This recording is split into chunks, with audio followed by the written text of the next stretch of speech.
смотрите, обалденно шикарный хлеб. Всем привет, дорогие друзья! Сегодня я делаю хлеб более высокой влажности.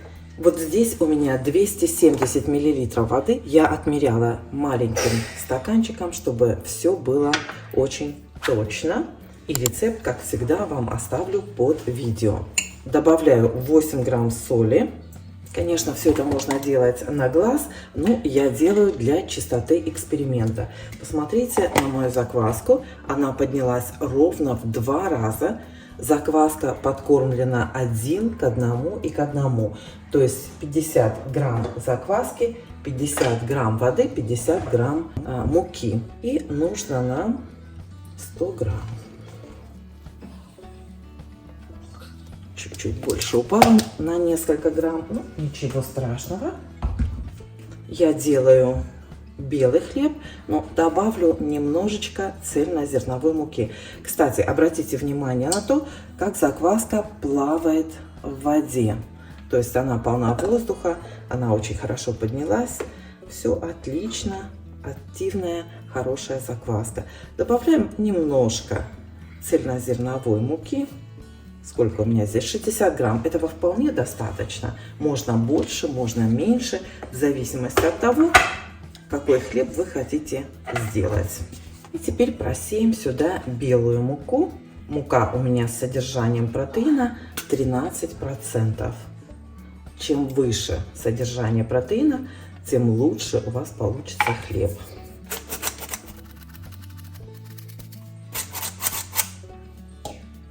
Кстати, имейте в виду, что я делаю небольшую буханку на 400 грамм, поэтому рецепт вам оставлю на такую небольшую буханочку. Все, теперь начинаем замешивать тесто. Yes, ma'am.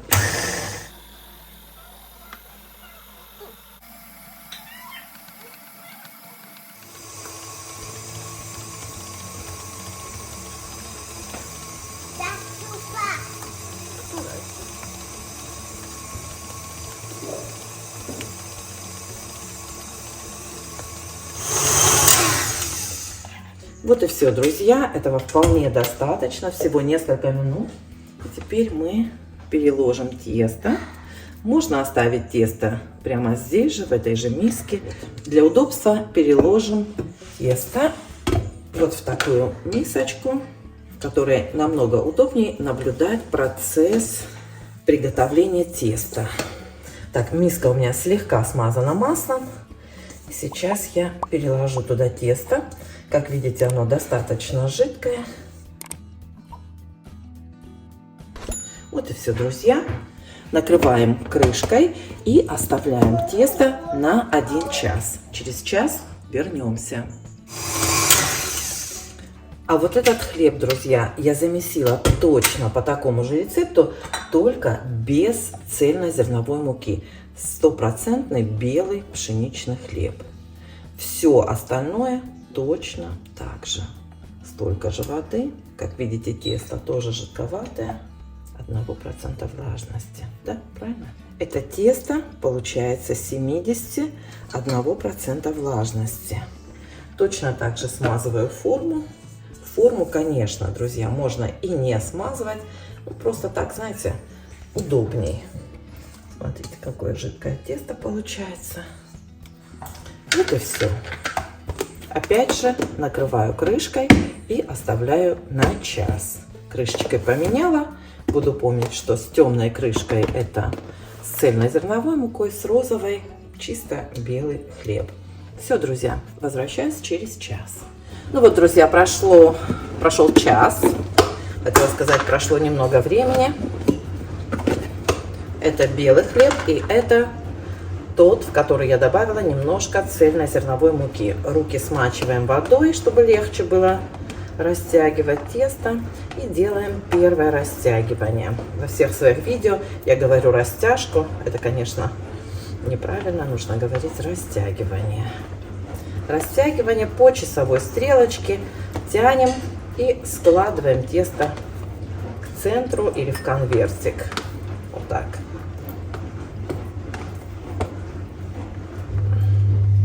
Я мою стиральную вот. Делаем круг, 2 круга. У меня моется посудомоечная, сама машина моется, поэтому прошу прощения за шум. Так, видите, как видите, тесто на глазах становится более упругим, меньше рвется.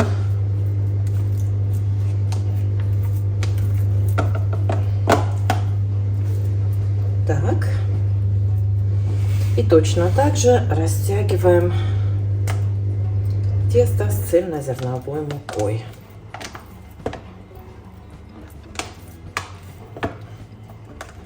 И будем так делать каждые полчаса. Количество растяжек зависит от качества теста. То есть, когда вы почувствуете, что тесто достаточно упругое, достаточно эластичное, не рвется, хорошо тянется. Иногда, наоборот, оно очень плохо тянется, настолько оно упругое, что оно вот даже не хочет тянуться. Вот тогда уже можно остановиться и прекратить растягивание и складывание. Вот.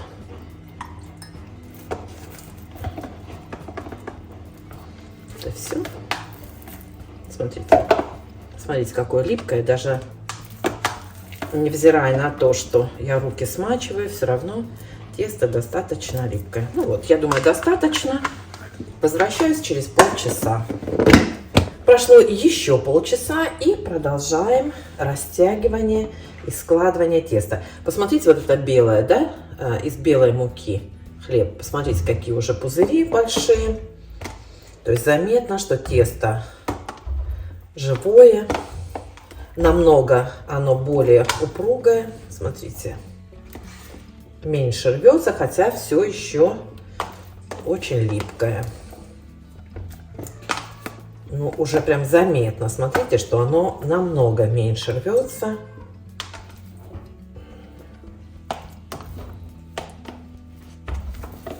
Вот, смотрите, хорошо тянется.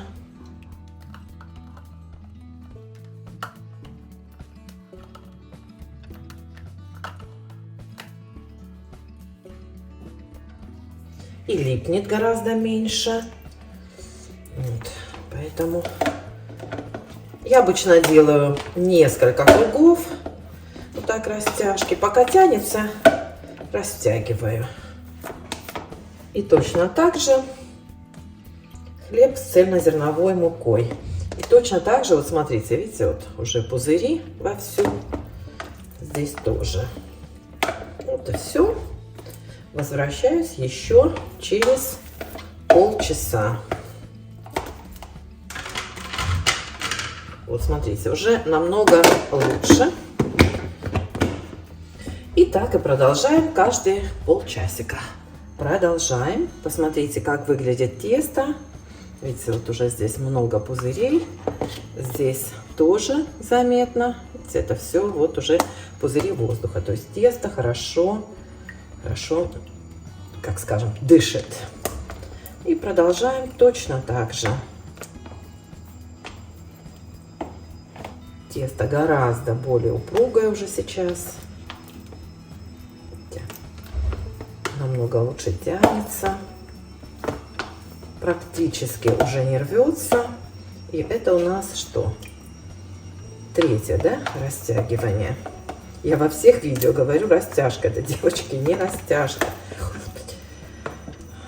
Как скажу иногда что-нибудь, потом пересматриваю свое видео, думаю, боже мой, что ляпнула. Вот, смотрите, как оно поднимается хорошо, прям тянется в руках, видите.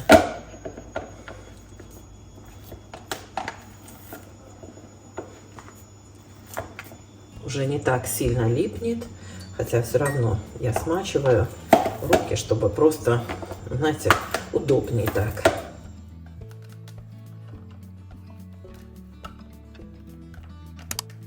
Вот так, несколько раз пройдитесь.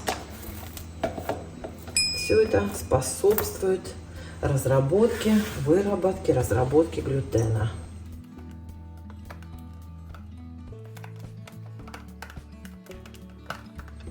Так, видите, и от формы уже тесто хорошо отстает, не прилипает к форме.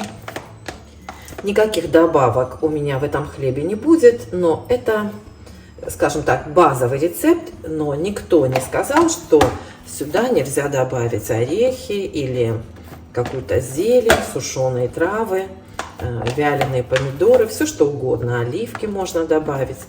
Так что я вам даю базовый рецепт, а вы уже потом на свой вкус добавляйте различные добавки. Вот так. Еще вернусь через полчаса.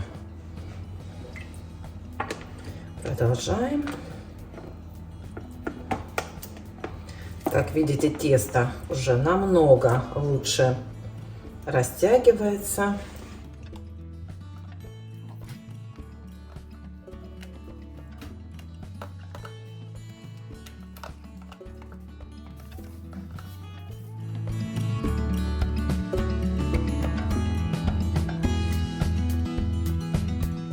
Тесто прям уже даже не это самое, не соединяется, такое оно упругое.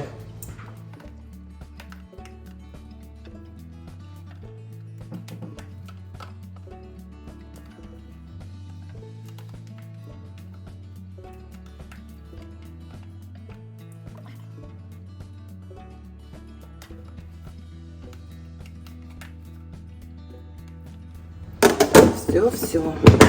Так, это было номер 4 растягивания.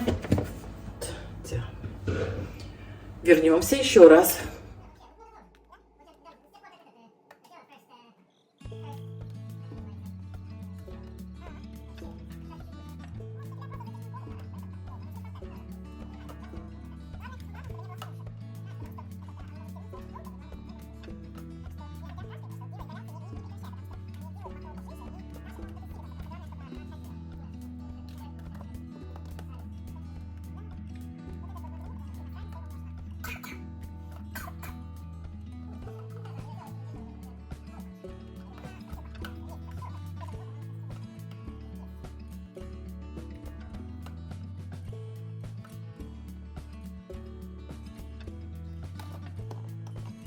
Все, друзья, по-моему, это уже 5-й раз, когда я растягиваю, складываю тесто.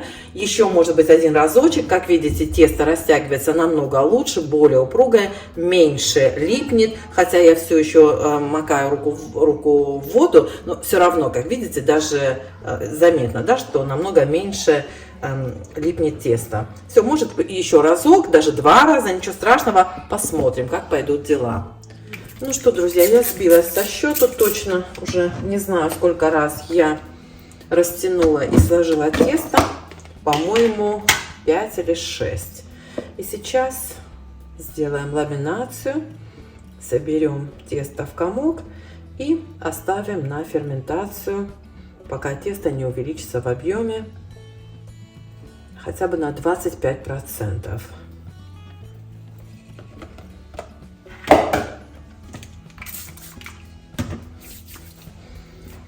Вот так, растягиваем хорошенечко тесто.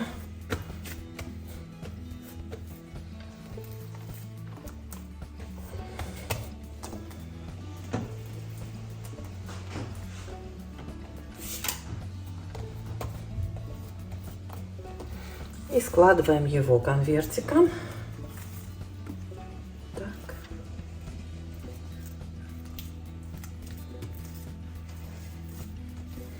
Собираем его в комочек, без натяжки пока, без ничего, просто округляем. И я перекладываю обратно в эту же форму на расстойку. Точно так же делаю и с белым хлебом.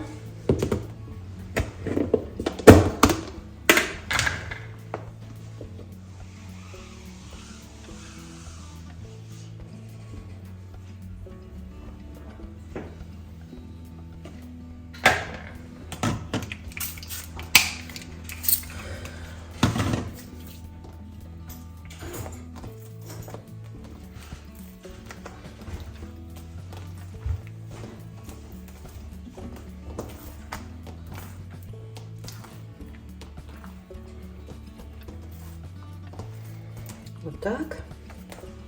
Вот эти большие все пузырики нужно разбить.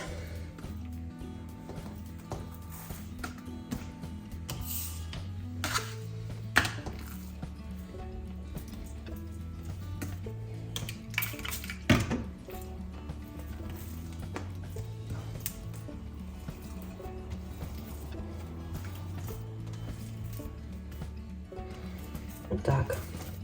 Еще раз повторюсь, пока без натяжки, без ничего, просто собираем тесто. Посмотрите, просто собираем тесто в комочек и оставляем его на расстойку на несколько часов.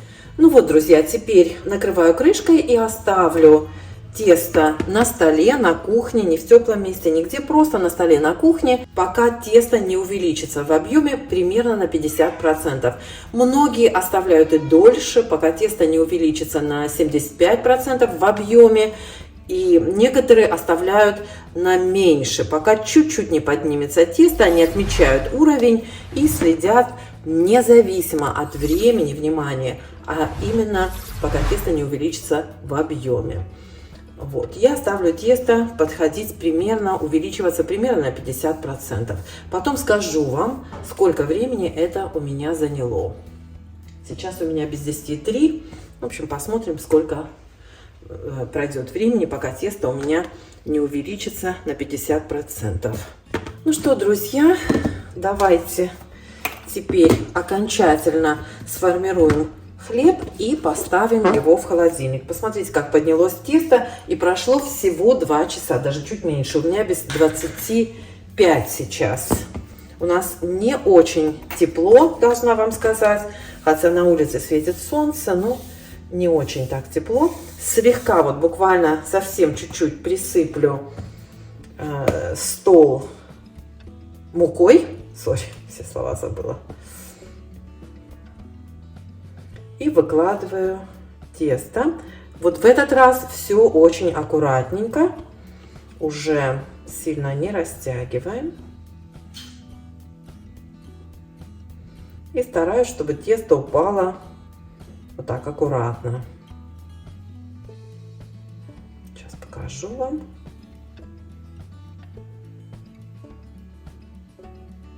Вот так. Слегка, все липнет, слегка, совсем.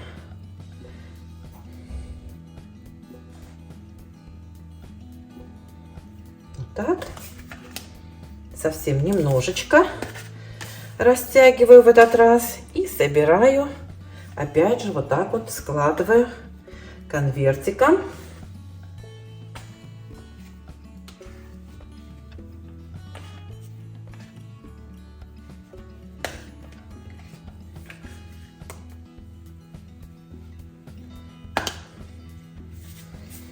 И вот теперь уже будем с натяжкой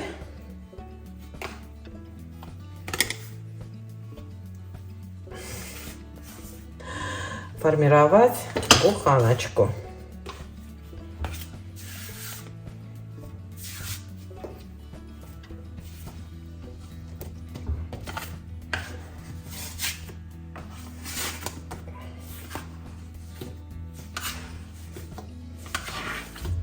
У меня формой овальной в этот раз. Хлеб будет овальный, поэтому удобнее этим вот шпателем собирать, чтобы к рукам не липло. Чуть-чуть теста поставим вот так на расстоечку и соберем вторую буханку точно так же. Формы у меня вот такие. Присыпем рисовой мукой, присыпем, девочки, чтобы хлеб не приставал. Так, хорошенечко.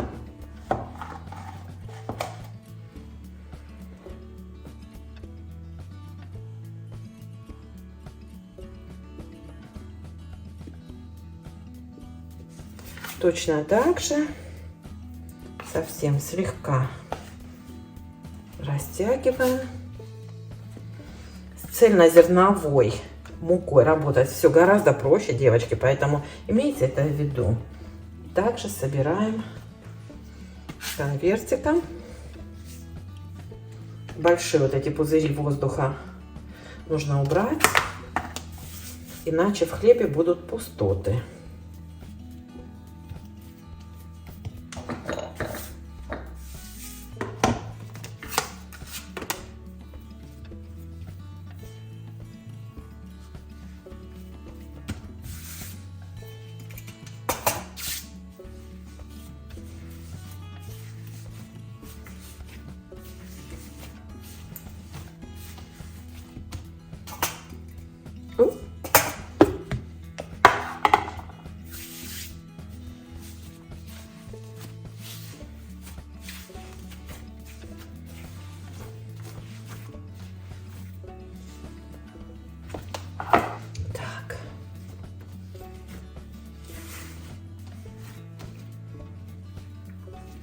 Теперь перекладываем хлеб в форму и дадим ему чуть-чуть постоять.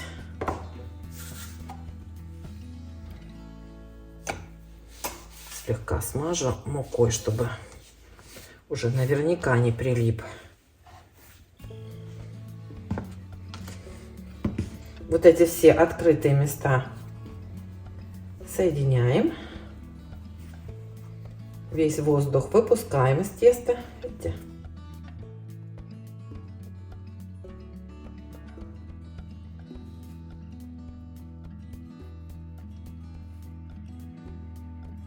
Сверху тоже присыпаем рисовой мукой. И вот по сторонам тоже, если где-то что-то осталось не присыпанным, друзья, тоже хорошенечко присыпайте. Точно так же здесь.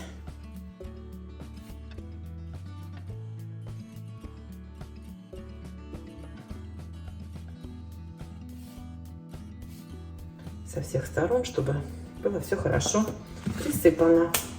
Теперь накрываем пленочкой и в холодильник до утра.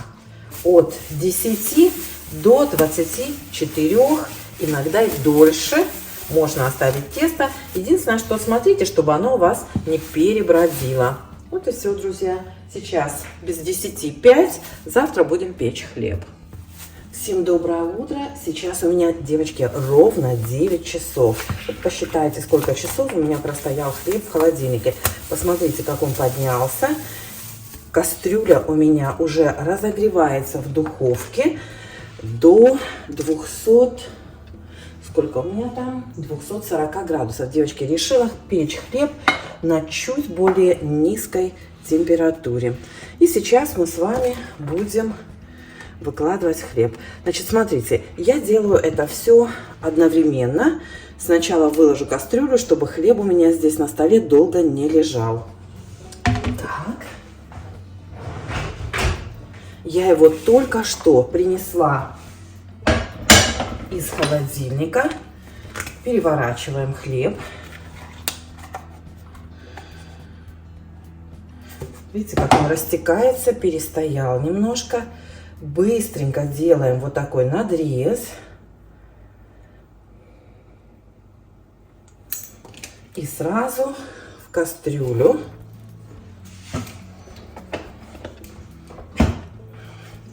брызгаем немножко водой, накрываю и в духовку на 25 минут при температуре 230 градусов. Буду печь при более низкой температуре, друзья. Смотрите, хочу вам дать один совет. Если у вас хлеб перебродил и вы чувствуете, да, что хлеб тесто очень перебродившее, то есть два способа, даже три. Первый способ, значит, выложить тесто, заново его свернуть и дать ему подняться уже при комнатной температуре. То есть выкладываете тесто на стол, аккуратненько формируете буханку, перекладываете ее обратно в миску и даете тесту подняться при комнатной температуре. Второй вариант. Вы готовите из этого теста какие-то другие продукты. Например, лепешки делаете, если уже прям тесто у вас вылилось из формы, да? Или можете сделать фокаччо, или любой плоский хлеб. Просто форму выкладываете более плоскую, так разложите, и можете сверху посыпать зеленью, чесночком, маслом полить, и выпекаете плоский хлеб.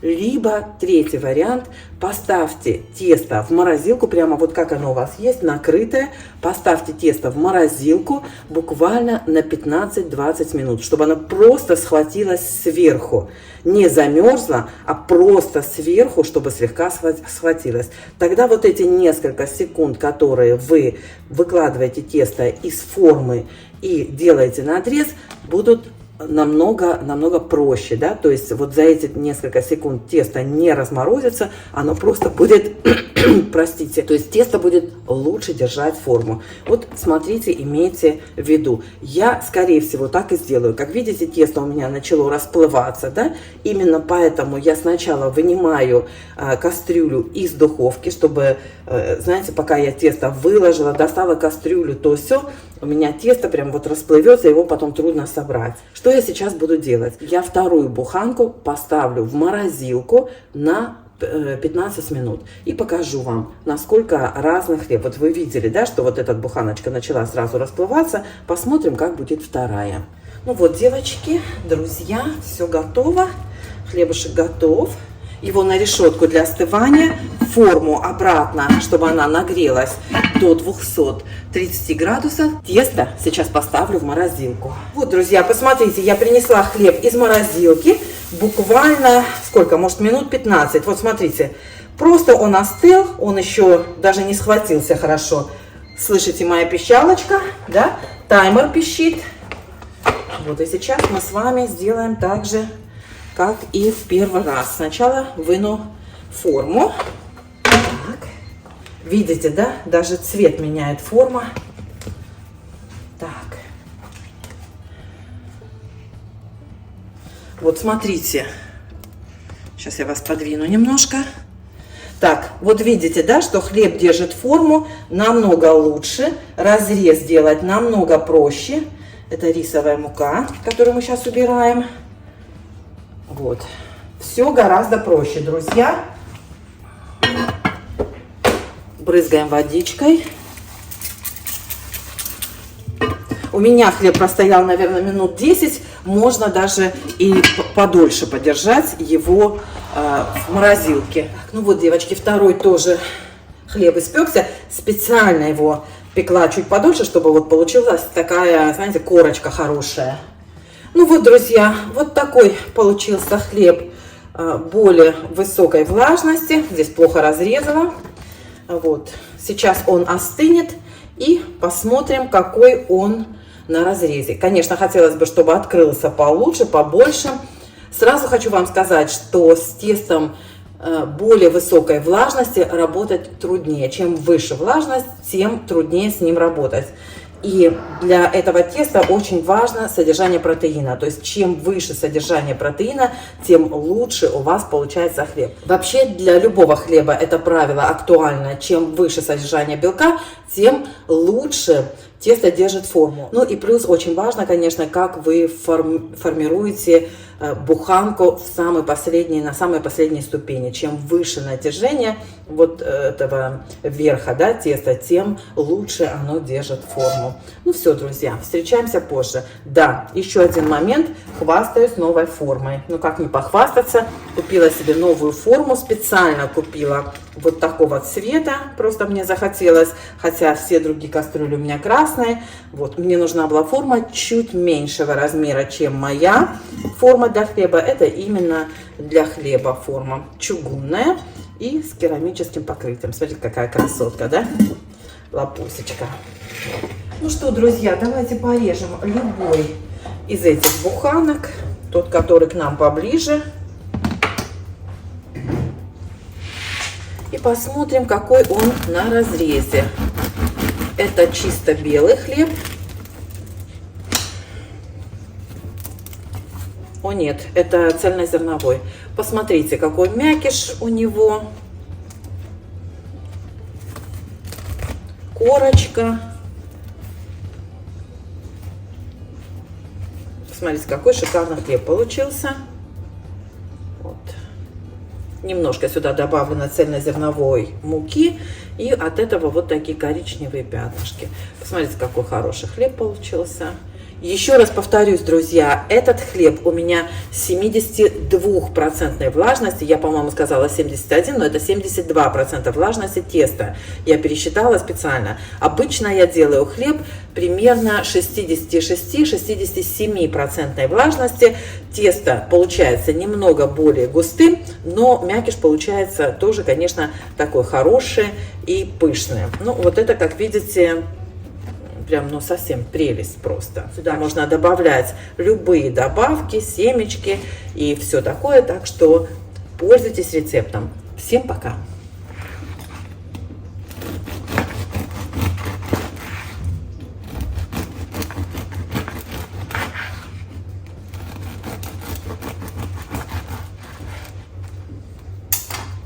Слушайте, прелесть. Посмотрите. Обалденно, шикарный хлеб. Вкусняшка.